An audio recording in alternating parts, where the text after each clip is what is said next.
በስዊዘርላንድ ውስጥ እጅግ ገለልተኛ መንደር ተብሎ የሚጠራ ሰፈር ሰኖኞ ተብሎ የሚጠራ ሲሆን በሌላም ከ100 ሜትር ፏፏቴ ጋር ስም ተሰጥቶታል። ይህ ሰኖኞ ተብሎ የሚጠራ ገለልተኛ መንደር ከስዊዘርላንድ በስተ ምዕራብ ካለችው ጂኔቫ በጣም ርቆ የሚገኝ ሲሆን የአገሪቱ ተቃራኒ ጫፍ ላይ ይገኛል። ሰኖኞ የሚገኘው በስዊዘርላንድ ደቡብ ምስራቅ በኩል ከጣሊያን ድንበር አቅራቢያ በቲቺኖ ካንቶን ውስጥ ነው። በአጭሩ ሰኖኞ ከጂኔቫ አንጻር በደቡብ ምስራቅ በኩል ከአልፕስ ተራሮች ማዶ ይገኛል። ይህ አስደናቂ መንደር ካሳካታላ ፍሮዳ ከሚባለው ውብ ፏፏቴ አቅራቢያ የሚገኝ ሲሆን ፏፏቴውም እንደ ፍሰቱ መጠን ከ70 እስከ 100 ሜትር ቁመት አለው። ሌላው በሰኖኞ የምትገኘውና በካቶሊክ እምነት የምትታወቀው ቤተክርስቲያን መጠሪያዋ በጣሊያንኛ ቺሳ ዲ ሳንታ ማሪያ ዲ ሎሬቶ ሲሆን በአማርኛ የቅድስት ማሪያ ሎሬቶ ቤተክርስቲያን ተብላ ትጠራለች። ቤተክርስቲያኗ ለመጀመሪያ ጊዜ በሰነድ ላይ የተመዘገበችው በ1519 ሲሆን በኋላም በ1854 እንደገና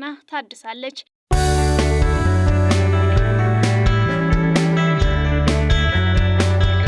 የቬርዛስካ ሸለቆ ታሪክ እጅግ በጣም አስቸጋሪ በሆነ መልክዓ ምድርና ለህልውና በሚደረግ ትግል የተሞላ ነው። በአካባቢው ያሉ ሰዎች ለብዙ ዘመናት በዋናነት የሚተዳደሩት በአነስተኛ ግብርናና በከብት እርባታ ነበር። ለህብረተሰቡ የህልውና ቁልፍ የነበረው ተግባር በየወቅቱ ከብቶችን ተከትሎ ፍልሰት ማድረግ ነው። ቤተሰቦች ክረምቱን በመንደሩ ያሳልፋሉ።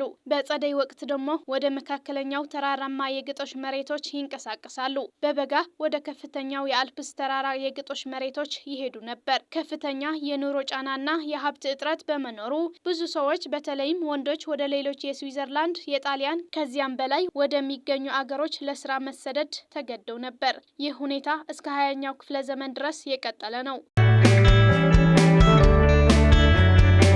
በሰኖኞ መንደር አንድ አስደናቂና አንጋፋ ባለታሪክ የቬርዛስካ ሸለቆ ሙዚየም የተባለ የአካባቢ ማህበረሰብ ታሪክ፣ ባህልና የጥንት የአኗኗር ዘይቤ የሚያሳይ ሙዚየም አለው። ሙዚየሙ በሰኖኞ መንደር የተገነባው እንደ አውሮፓውያን አቆጣጠር በ1974 አካባቢ ሲሆን ሙዚየሙ በሁለት የተለያዩ ህንፃዎች የተከፈለ ነው። አንዱ ካሳ ጄናርዲኒ ወይም የታሪክ ህንፃ፣ ይህ ዋነኛው ክፍል ሲሆን የቆየች የቬርዛስካን ቤት ገጽታ ይዘዋል። ሁለተኛው ላቦራቶሪ ወይም ዘመናዊ ህንፃ እንደ አውሮፓውያን አቆጣጠር በ2017 የተገነባ ዘመናዊ ክፍል ሲሆን በቅርብ ጊዜ ርዕሶች ላይ ትኩረት ያደርጋል። ሙዚየሙ በዋናነት ሁለት ትላልቅና አንገብጋቢ የሆኑ የታሪክና ማህበራዊ ርዕሰ ጉዳዮች ላይ ያተኩራል።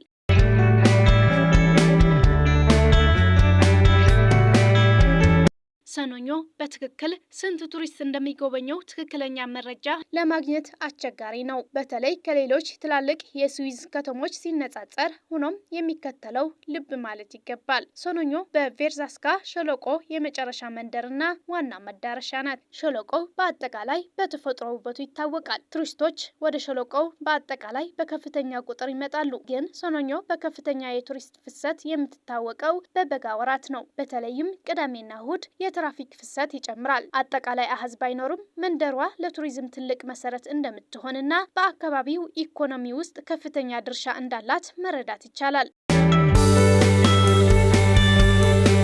የሰኖኞ አርኪቴክቸር በስዊዘርላንድ ጀርመንኛ ተናጋሪ አካባቢዎች ከሚገኘው የእንጨት ጎጆ የተለየ ሲሆን በዋናነት በድንጋይ ላይ የተመሰረተ ነው። ባህላዊ የድንጋይ ቤቶች መንደሯ በአካባቢው ከሚገኝ ተፈጥሯዊ ድንጋይ ሙሉ በሙሉ በተሰሩና ከባድ የድንጋይ ንጣፍ ጣራ ባላቸው ቤቶች ትታወቃለች። ጠጠር የተነጠፈ መንገድ፣ ጠባብ መንገዶችና አደባባዮች በጠጠር የተነጠፉ ሲሆን ይህ የመንደሯን በጊዜ የቆመች መልክ ያጎላል።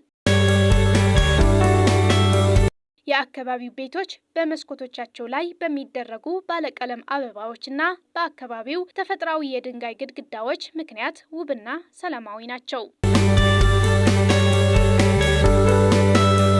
የሰኖኞ ባህል የጣሊያንኛ ሙቀትና የቋንቋ ተጽዕኖ ያለው የቲቺኖ ባህል ሲሆን የሰኖኞ መንደር ማዕከል ከመኪና ነፃ በመሆኑ የኑሮ ፍጥነቱ ዘና ያለ ነው። እንዲሁም የአካባቢው ምግቦች በባህላዊ የድንጋይ ቤቶች ውስጥ በሚገኙ ግሮቲ በተባሉ ምግብ ቤቶች ውስጥ ይቀርባሉ። ዋና ዋናዎቹ ምግቦች አንዱ ፖላንታ። ይህ ምግብ የጥንት ዘመን የገበሬዎች መሰረታዊ ምግብ ነው። ከበቆሎ ዱቄት የሚዘጋጅ ሲሆን ብዙውን ጊዜ ከአካባቢው አይብ፣ ከስጋ ወጥ ወይም ከወተት ጋር ይቀርባል። ሁለተኛው የወተት ተዋጽኦ ወይም ዲየሪ ፕሮዳክትስ በተራራማው አካባቢ ከሚግጡ ከብቶች የሚገኝ የአልፕስ አይብና ሌሎች የወተት ተዋጽኦዎች ዋነኛ የምግብ ምንጭ ናቸው። ሶስተኛ የደረቁ ስጋዎች ወይም ኩሪድ ሚትስ እንደ አሳማ ወይም የበሬ ስጋ ያሉ በባህላዊ መንገድ የሚዘጋጁና የሚደርቁ ስጋዎች ይዘወተራሉ። አራተኛ የለውዝ ጣፋጮች በአካባቢው ለረጅም ጊዜ አስፈላጊው የነበረውን ለውዝ ተጠቅመው የሚሰሩ ምግቦች ናቸው። የሰኖኞ ኢኮኖሚ ከጥንታዊው የግብርና አኗኗር ወደ ዘመናዊ የአገልግሎት ዘርፍ ቀይረዋል፣ ግን የገጠር ስሩን ይዟል። በታሪክ የኢኮኖሚው መሰረት የከብት እርባታ ሲሆን በተለይም በበጋ ወራት ከብቶችን ወደ ከፍተኛ ተራሮች በማሰማራት የተመሰረተ ነበር።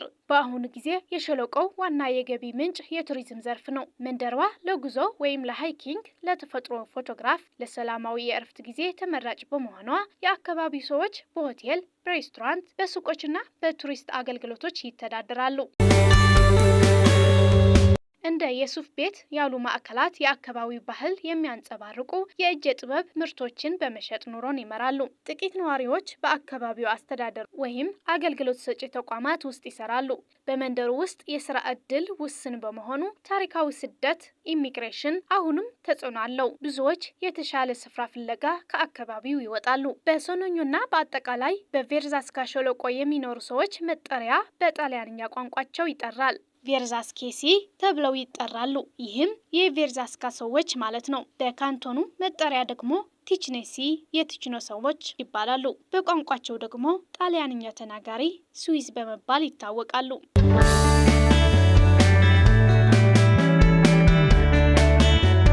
ሌላው ታዋቂና አስገራሚው ከሰኖኞ መንደር አቅራቢያ የሚገኘው በጣሊያንኛ ካስካታሎ ፍሮዳ ሲሆን በአካባቢው ካስካታ ዲ ሰኖኞ የሰኖኞ ፏፏቴ ተብሎ ይጠራል። ቁመቱ ወደ 70 ሜትር ገደማ ወይንም እንደ ውሃ ፍሰት እስከ 100 ሜትር አካባቢ ይደርሳል። የሰኖኞ የአየር ሁኔታ የሚወሰነው በተራራማ አቀማመጧና በከፍተኛ ከፍታዋ ሲሆን በአራት ወቅቶች ይከፈላል። ክረምት፣ ታህሳስ፣ የካቲትና ጥር እጅግ በጣም ቀዝቃዛ ነው። በረዶ በሰፊው የሚታይ ሲሆን የሙቀት መጠኑ ከዜሮ በታች ይወርዳል። መንገዶች ሊዘጉ ይችላሉ፣ ግን ለአገር አቋራጭ ስኪንግ እና በረዶ ላይ የመንሸራተት እድል አለ።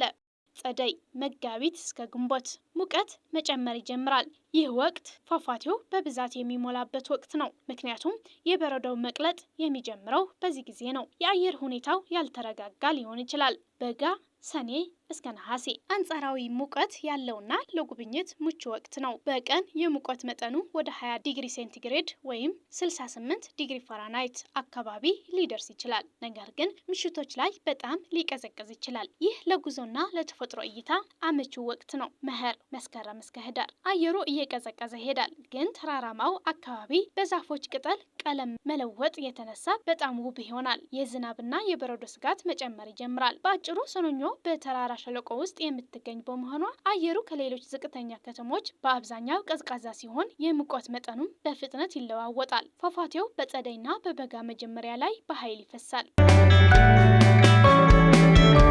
ሙዚየሙ የቬርዛስካ ሸለቆ ነዋሪዎች የብዙ ዘመን የዕለት ተዕለት ህይወት ታሪክ፣ ባህልና በተለይ የገጠማቸው አስቸጋሪ ሁኔታዎች የሚያንጸባርቅ ነው። አንደኛው ማይኖር ወርክ የስተርዴይ ኤንድ ቱዴይ። ይህ ክፍል የሚያተኩረው በሸለቆ ታሪክ ውስጥ እጅግ አሳዛኝ በሆነው በልጆች ስደትና የጉልበት ስራ ላይ ነው።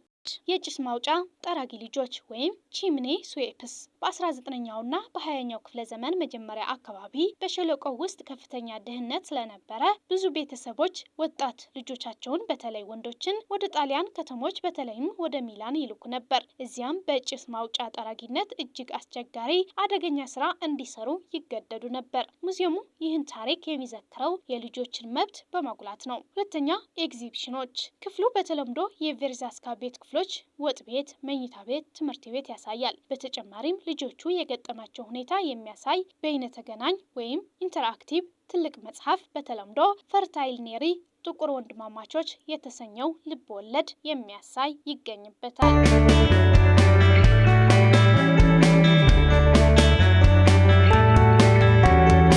ሌላኛው ኢን ሙቭመንት። ይህ ክፍል የሰዎችና የመሬት ግንኙነት እንዴት እንደነበረ ያሳያል። ጊዜያዊ ፍልሰት። የቬርዛስካ ሸለቆ ዋናው የኢኮኖሚ መሰረት ከብቶችን በማሰማራት ላይ የተመሰረተ ነበር። የሰዎችና የከብቶች በየወቅቱ መዘዋወር ከክረምት መንደር ወደ ጸደይ የግጦሽ መሬቶች ከዚያም ወደ በጋው የአልፕስ ተራራዎች ይታያል። የመሬት አጠቃቀም። ታሪካዊ የመሬት አጠቃቀም ልምዶችና የሸለቆው ገጽታ በጊዜ ሂደት እንዴት እንደተቀየረ ያሳያል። ከሙዚየሙ ውጭ ያሉ ተዛማጅ ቦታዎች። የቬርዛስካ ሸለቆ ሙዚየም በሰኖኞ ከሚገኘው ዋናው ህንፃ ባሻገር በመላው ሸለቆ ውስጥ ባሉ ሌሎች ታሪካዊ ቦታዎች ጭምር ተሳትፎ ያደርጋል። እነዚህም በፍራስኮ የሚገኘው የወፍጮ ቤትና የኃይል ማመንጫ በ19ኛው ክፍለ ዘመን የውሃ ወፍጮ ቤት በ1920ዎቹ መጀመሪያ የተገነባች ትንሽ የኃይል ማመንጫን ያካትታል። በኦድሮ የሚገኘው የዱር ሳር ሙዚየም በአስቸጋሪ ሁኔታ ከደጋማ ተራራዎች ሳር የማጨድ ጥንታዊና አድካሚ ልምድን የሚያሳይ ነው። የአፈ ታሪክ ጎዳና